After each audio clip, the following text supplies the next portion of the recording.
প্রথমে তিনজন আসলো, তিনজন আসে আমাকে জিনিস দেখতে চাইলো। আমি জিনিস দেখালাম, শোকেসটা দেখালাম, আংটি দেখে পছন্দ করলো, সব কিছু করলো।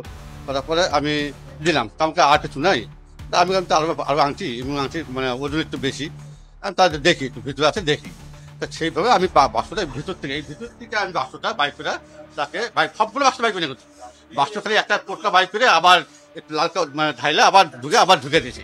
উনি পছন্দ করলেন, আপনি আপনি ঢুকে রাখেন। আমি সেই হিসেবে ঢুকে রাখছি যে আপনি, আমি যে লোকটা ভালো মতো কথা বলছে মানে সেরকম লোক আমি আবার ঢুকে রেখেছি। ঢুকে রাখার পরে তা উনি আমার দুটো জিনিসও কিনলো। দুটো জিনিস কেনার পরে উনি আমি টাকাও দিল। টাকাটা একটু বার্গেনিং, কাস্টমার যে বার্গেনিং করে, বার্গেনিং করতেছে, বার্গেনিং করছে, আমি বার্গেনিং করতেছি, আমি একটু দিতে পারবো না, হ্যান না ত্যান না। হ্যাঁ, এটা ওইটা পাঠাস করলো, দাদা আমি 200 টাকা কম দিচ্ছি। আমি ঠিক দেন, আপনার আসেন দেন, আমি মোটামুটি খুশি। তখন আমি মেমো কার্ডে যখন দিব, তখন বলছে মেমো কার্ডে মেমো নেন। তা বলছি না, মেমো লাগবে না। তা আমি বলছি আপনি নাম ঠিকানাটা বলেন। হ্যাঁ, নাম ঠিকানা বললো না। তা একজন আমার কাছে কানে একটা জিনিস মানে ঢুকাইতে পারছিলাম, ঢুকাই দিলাম। ঢুকা দিয়ে আমি আপনি কি মানে একটা লোকটা ফট কিছু বলা যায় না, যে বোবা না কি কিছু বলা যায় কি, আমার বলা যায় না। তা আমি কিনা ভাই কিছু মনে করেন, আপনি কি কথা বলতে পারেন না? কয় না, মানে মুখ ডম করেছে। তা বুঝতেছে কিন্তু।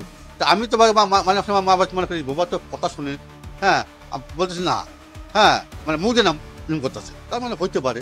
তা আমি আবার কাস্টমার লাগে অত ইয়ে করি কেন? তা যাক, ওনার লাগে আটটা লোক ঢুকছে, ওই লকার নিতে ঢুকছে। তা লকারটা আমার ম্যানেজার ম্যানেজার করলাম দেখান। তা উনি দেখাচ্ছে এটা না ওটা না ওটা না। আমি তোমার বলে রাগ হচ্ছি, আপনি কি দেবে একটা দেখান তো, এত এত এত ইয়ে লাগাইছে, এটা না ওটা, ওটা না এটা, আপনি জানেন একটা নেন। তারপরে একটা নিল, একটা নিয়ে টাকাও দিল। টাকা দিয়ে ওয়াশ করতে নেই, ওয়াশ করতে যে আমি একটু আমি নিজে ওয়াশ করে আছি, ওয়াশটা ওয়েও পারিছি।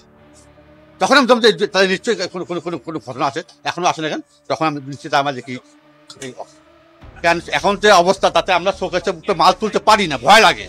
প্রথমত খুব ভয়ে আমরা আছি।